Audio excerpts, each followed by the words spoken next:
Ah, qu'est-ce qu'on a pu jouer les girouettes avec ce pauvre Rayman. Arrivant comme le best-seller qui installe Ubisoft dans l'univers vidéoludique, ce héros 2D arrive dans un monde où l'évolution du jeu vidéo oblige ses concepteurs à revoir tous leurs concepts, pour finalement se voir déposséder de sa propre licence, englouti par des petits personnages secondaires. Aujourd'hui, on va parler de Rayman 2 en essayant de comprendre ses influences qui ont fait qu'il est lui-même devenu une influence pour les autres. Et nous essaierons de comprendre comment un personnage aussi important a pu être évincé aussi facilement, tombant dans les limbes de la nostalgie. Mais pour commencer, revenons un petit peu à la genèse du héros sans jambes et sans bras. Avant les événements des jeux, la Croisée des Rêves était uniquement peuplée par de petits êtres de lumière appelés Looms.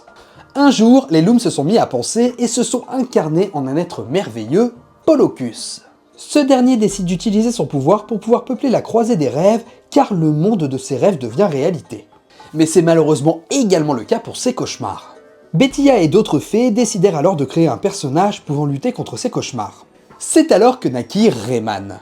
Et le fait qu'il n'ait ni bras ni jambes s'explique ensuite sur le fait que les fées manquaient de Looms dans sa création.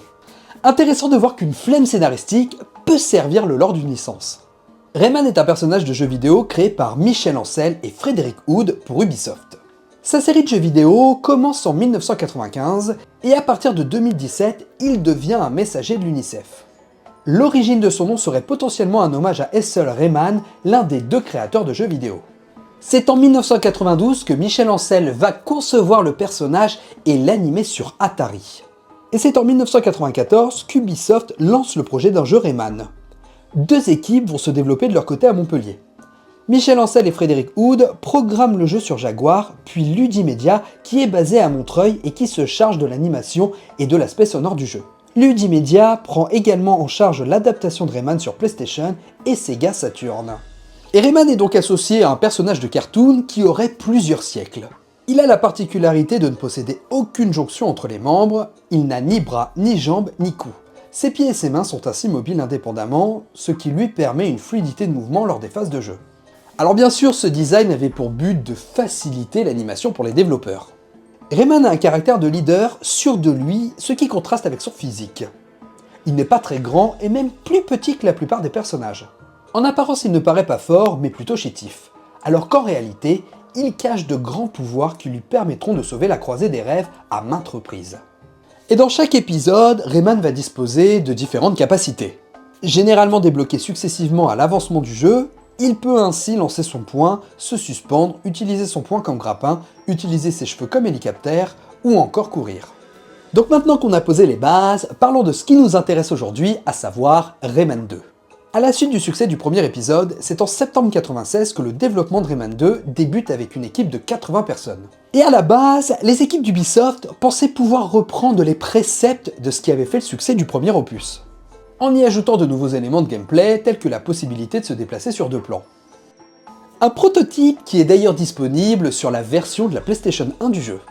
Seulement avec l'arrivée des jeux en 3D, les développeurs ont jugé bon de créer une suite en 3D. C'est donc à partir d'une feuille presque blanche que les différentes équipes responsables du projet se sont lancées dans la création d'un nouvel univers en 3D pour Rayman. Un peu comme s'il fallait totalement recréer le lore et l'univers de ce petit personnage. Selon le guide officiel du jeu, le budget de Rayman 2 est 3 fois supérieur à celui du premier opus et est similaire au prix d'un film d'action moyen aux États-Unis. Et le développement va durer près de 3 ans. Il va sortir sur Nintendo 64 et PC pour les fêtes de fin d'année 99, sur Dreamcast en février 2000, puis en septembre 2000 sur PlayStation. Il va aussi être développé la même année sur la PlayStation 2 sous le nom Rayman Revolution, apportant quelques petits changements et un peu plus de qualité au niveau de l'image. Et au regard de ce nouveau jeu, on constate que l'histoire, le monde et l'ambiance générale n'ont plus grand chose en commun avec le premier opus. Mais tout ça, on va le voir un petit peu plus tard, car si Rayman 2 s'éloigne de son premier opus, de quoi parle-t-il exactement ? Dans Rayman 2, le monde ne s'effondre pas dans un fracas, il se brise en silence. La Croisée des Rêves, jadis portée par l'énergie vitale des Looms, est envahie par une armée de pirates mécaniques, et leur chef ne cherche pas seulement à capturer des corps, mais à éteindre l'âme même du monde. Les anciens sont dispersés, la nature se fige, et l'espoir semble avoir fui avec la lumière. Et cette fois-ci, Rayman s'éloigne du sauveur qui a été créé par les fées pour devenir un survivant en quête de pouvoir rétablir la paix dans le monde. Jeté dans un monde en ruine, séparé de ses pouvoirs, il doit réapprendre à exister. Chaque looms collecté n'est pas qu'un point de gameplay. C'est un fragment de mémoire, une respiration arrachée au néant. Chaque zone traversée raconte un monde qui se souvient de ce qu'il était. Face à l'amiral Barbe Tranchante, incarnation froide d'un progrès sans âme, Rayman 2 oppose une aventure où la liberté se reconquiert pas à pas. Sans prophétie ni grand discours, ici le héros avance parce que personne d'autre ne le fera. Un conte mélancolique sur la perte, la reconstruction et cette idée simple mais puissante. Même dans un monde brisé, le mouvement reste une forme de résistance. Et comme je vous le disais plus tôt, Rayman 2 a eu l'opportunité d'être porté sur plusieurs consoles, que ce soit la 64, le PC et par la suite la Dreamcast, PlayStation et PlayStation 2. Il va aussi avoir droit à une conversion pour la Nintendo DS et la Nintendo 3DS. Et ce qui est à chaque fois intéressant, c'est que dès qu'on a voulu intégrer Rayman à une console, c'est toujours Rayman 2 qui est sélectionné pour être adapté. Et comme je vous le disais plus tôt, avec Rayman 2, Ubisoft réinvente tout le lore de la série. Un peu comme si le premier Rayman était une sorte de souvenir lointain qu'avaient oublié les développeurs. Le premier Rayman, c'est un conte illustré.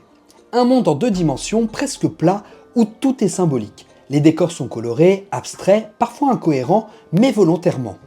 On est dans l'imaginaire pur, dans le dessin animé interactif. Donc Rayman n'est pas vraiment un personnage, c'est plus une sorte de silhouette, voire même une mascotte. Et là, s'impose Rayman 2. Le jeu ne te demande plus simplement de jouer, il te demande de croire. La croisée des rêves n'est plus un décor, c'est un territoire. Un monde avec une géographie, une histoire, des ruines, des peuples, les couleurs s'assombrissent, les volumes prennent de la place, les silences deviennent importants, on passe d'un univers illustré à un univers habité. Et Rayman lui-même a sa propre évolution. Il ne bondit plus dans un cartoon, il traverse un monde en crise, il perd ses pouvoirs, il tombe, il se relève, et pour la première fois, Rayman existe dans une narration. On le voit interagir avec ses amis, les sauver et même être dépossédé quand par exemple il doit affronter Clark qui est possédé par une machine collée sur son dos. Et même les ennemis du jeu sont l'illustration parfaite de ce changement. Dans Rayman, les adversaires sont absurdes, presque décoratifs. Dans Rayman 2, les pirates mécaniques arrivent avec leur obus à pattes, des machins ridicules dans la forme mais inquiétantes dans le fond. C'est du cartoon oui, mais un cartoon armé, un humour qui cache une violence réelle. Et c'est en ça qu'on retrouve cette bascule avec Rayman 2 par rapport au premier opus. Le jeu garde une esthétique enfantine, mais il la détourne, il introduit la guerre, l'occupation, la destruction, sans jamais devenir cynique. C'est le moment où Ubisoft comprend qu'on peut raconter quelque chose de sérieux sans abandonner la fantaisie. Quand on voit les licences qu'ils vont développer par la suite.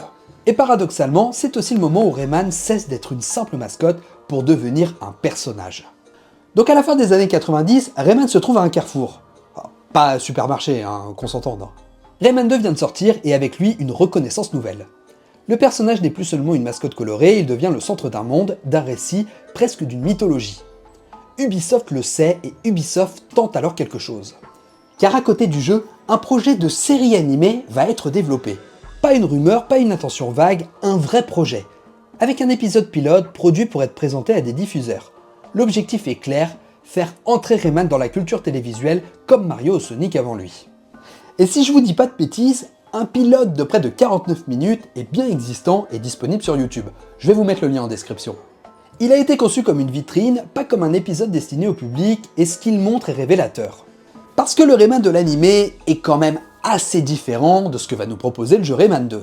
Il parle beaucoup, il gesticule, il enchaîne les gags, le ton est très cartoon, très exagéré, presque hystérique par moments. On est plus proche des dessins animés américains absurdes de l'époque que de la mélancolie silencieuse de la croisée des rêves. Dis donc, je ne t'ai pas dit de te tourner les pouces. Je te dis d'attraper les quilles avec ta main. Bon, c'est fou comme le temps passe. Alors je dirais pas que le dessin animé de Rayman était un mauvais dessin animé, mais dans la mesure où il n'a pas su convaincre les chaînes, il faut dire que ça restait tout de même très enfantin. Et c'est là aussi qu'on avait une première rupture, car comme je vous le disais, Rayman 2 a changé les codes et nous donne une vision beaucoup plus sérieuse du personnage.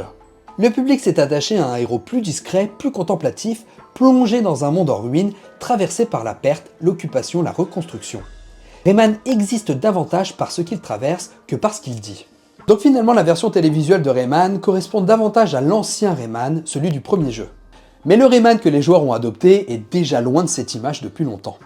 Donc la série Rayman ne sera jamais diffusée, il n'y aura pas de saison perdue, pas d'épisode caché, pas de trésor enfui. Juste un pilote témoin d'un moment où Ubisoft ne savait pas encore quel Rayman devait survivre. Donc d'une certaine manière, ce pilote abandonné est presque un symbole. Il montre une licence en pleine hésitation identitaire, entre la mascotte cartoon et le héros d'un monde brisé, entre le rire immédiat et la narration silencieuse. Et cette hésitation ne disparaît jamais vraiment. Elle réapparaîtra plus tard sous une autre forme, plus bruyante, plus rentable. Rayman n'a pas raté sa carrière télé par manque de succès. Il l'a raté parce qu'il était déjà devenu autre chose. Et peut-être que le fait de ne pas avoir été diffusé était la seule façon de rester fidèle à ce qu'il était en train de devenir. Donc Rayman va continuer à exister dans l'univers du jeu vidéo, on va avoir droit à Rayman 3 qui est d'ailleurs un superbe opus, mais va arriver par la suite un opus qui va commencer à marquer la véritable tragédie pour Rayman. Il s'agit de Rayman et les lapins crétins. Au milieu des années 2000, Ubisoft traverse une période charnière. Le jeu vidéo change, le public s'élargit, la Wii arrive, et avec elle une nouvelle promesse. Celle d'un jeu accessible, immédiat et universel. Donc à la base, Rayman contre les lapins crétins devait être un Rayman 4. Un jeu de plateforme plus nerveux, plus chaotique, pensé comme une évolution directe de Rayman 3, mais quelque chose déraille, ou plutôt quelque chose émerge, car il est intéressant de voir que les lapins crétins ne sont pas conçus pour être des icônes de la même manière que l'était Rayman. Ils sont des perturbateurs, des créatures absurdes, bruyantes, presque antipathiques. Leur humour est primaire, répétitive, volontairement épuisante, et pourtant, ça fonctionne, hein. Des cris, des gestes simples, une lecture instantanée, là où Rayman demandait du temps, de l'attention, un apprentissage du mouvement, les lapins proposent un gag immédiat. Donc Ubisoft observe et comprend une chose, c'est que Rayman est peut-être devenu trop silencieux pour le spectateur. Depuis Rayman 2, il n'est plus un personnage de punchline. Il est contemplatif, son univers est mélancolique, parfois même tragique. Il parle peu, et quand il le fait, c'est par le gameplay, la musique, les ambiances. Mais le marché, lui, il veut plus écouter, mais il veut tout de suite. Rayman devient alors un problème stratégique. Il est trop subtil pour le casual pur, trop enfantin pour le hardcore, coincé entre deux mondes, et pire encore, il coûte très cher. Un jeu Rayman, c'est une direction artistique forte, des niveaux complexes, un travail d'animation exigeant. Alors que les lapins crétins, eux, sont beaucoup plus malléables. Ils s'adaptent à tous les supports, à tous les publics, à tous les formats. Party game, publicité, produits dérivés, séries animées, ils deviennent une marque et pas un récit. C'est donc une éviction progressive pour Rayman qui s'en va de sa propre licence et sans un adieu, sans un au revoir, sans un à bientôt. Ubisoft ne supprime pas Rayman, il le dilue. Le héros n'est déjà plus le centre. Il est l'otage de sa propre licence, puis il disparaît presque complètement, remplacé par le chaos blanc et hurlant des lapins. Et même Michel Ancel va finir par s'en éloigner. Le créateur de Rayman se retrouve à défendre un personnage devenu moins rentable que ses propres parasites. Ubisoft ne transforme pas brutalement, il laisse le temps faire son œuvre. Concentré sur de nouvelles licences telles que Prince of Persia ou Assassin's Creed. Et de son côté, Rayman devient un simple souvenir. Une icône du passé ressortie ponctuellement avec Origin et Légende, acclamée par la critique, mais jamais réinstallée au sommet. L'histoire de Rayman et des lapins crétins n'est pas celle d'un échec créatif, c'est celle d'un changement de priorité. Rayman incarne une époque où Ubisoft cherchait à créer des mondes, et les lapins incarnent une époque où Ubisoft cherche à capter l'attention. Quand l'un demande de l'écoute, les autres exigent une réaction. Et dans une industrie où le bruit gagne toujours contre le silence, Rayman n'a pas été vaincu. D'ailleurs, c'est dans l'animé Captain Razorhawk que Rayman va refaire une apparition. Et croyez bien qu'il ne s'agit pas d'un comeback classique. Ce n'est pas une renaissance, c'est une récupération. Tel l'acteur d'une vieille série à succès qui n'a jamais réussi à s'en émanciper et à faire parler de lui pour son talent. La série ne cherche pas à réintroduire Rayman comme un héros. Elle le convoque comme un symbole, un vestige d'une époque révolue, remixé, tordu, presque moqué, dans un univers cyberpunk dystopique où toutes les licences deviennent des produits, des slogans et des carcasses reconnaissables. Rayman y est d'ailleurs dedans méconnaissable et c'est loin d'être un hasard. Il n'est plus le personnage silencieux et contemplatif de Rayman 2, il n'est même plus vraiment une mascotte joyeuse. Il devient une figure grotesque, volontairement excessive, presque dérangeante. Et dans cet animé, Rayman parle beaucoup trop, voire pire, il surjoue. Il incarne une forme de divertissement forcé, déconnecté de toute intériorité. Et ce choix n'est pas innocent. Il sert le propos de la série qui critique une société où les icônes sont vidées de leur sens, recyclées jusqu'à l'absurde. Mais on sent que le malaise vient d'ailleurs, car Rayman ne reparle pas de son passé dans l'animé. Il ne prolonge ni Rayman 2, ni même Origin ou Legend. Il est utilisé comme une mascotte zombifiée, reconnaissable, mais détachable de toute continuité émotionnelle. Et d'une certaine manière, Captain Laserhawk dit tout haut ce qu'Ubisoft fait depuis longtemps en silence. Les personnages ne sont plus des mondes à explorer, mais des références à exploiter. Peu importe leur ADN, tant qu'ils déclenchent une reconnaissance immédiate.